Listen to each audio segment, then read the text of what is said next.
towards its neighbors. But this bill would also sharply limit the president's ability to lift or ease any sanctions. It's a pretty remarkable move by this Republican-led Congress to handcuff the president, and a move that the White House opposes. But this morning they're signaling that the president will support this bill despite his previous objections. Yeah, because his hands really seem tied here, Mary.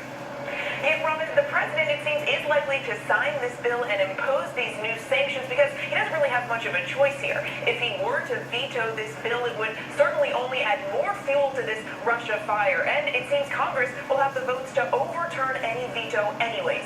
Now, Robin, the House is expected to pass this bill tomorrow, and it could be on the president's desk before the August recess. Robin. We'll see what happens. Okay, Robin, let's get more on all this now from our chief political analyst, Matthew Dowd, our chief legal analyst, Dan Abrams. So, Matt, let me begin with you. The president may not want to sign this bill on Russia sanctions, but he really is, as Robin said, has no choice. He is tweeting about it as well. Seems upset. Says it's very sad that Republicans, even some that were carried over the line on my back, do very little to protect their president.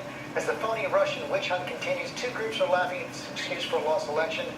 Democrats and Russians. The president feeling the heat.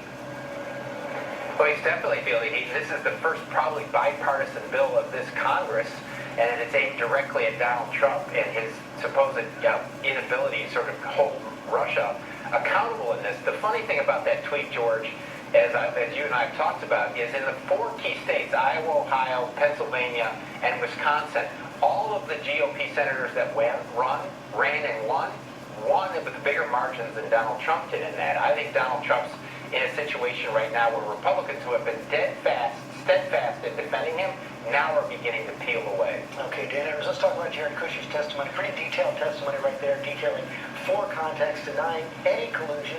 The big question now is, will the story hold up when others testify as well? Well, that's the most important question, because even if it's not under oath, even if this is effectively a kind of off-the-record conversation, he could still later be charged for making misrepresentations to Congress, for example. That's a big if. That would mean he had to be saying something that was later disproven or proven to be misleading, etc. But there are a number of different issues, and they actually section them off in his statement that he's trying to cover. Everything from the reason that he made omissions in his security clearance to all of his contact with Russian and other foreign officials.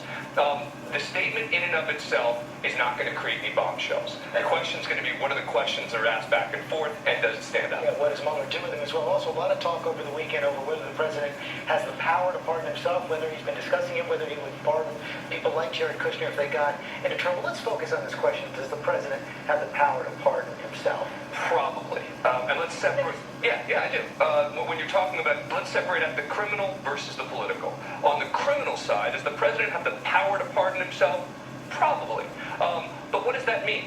That means that if he were to pardon himself, he could just protect himself against potentially a criminal charge. You could do it both preemptively, but you have to know the charge itself. You can't just say, I'm pardoning myself against anything that anyone may say about me. There has to be a specific charge that you are then saying you're pardoning yourself from. It's never happened, it's never been done, and there would be political ramifications and potential impeachment.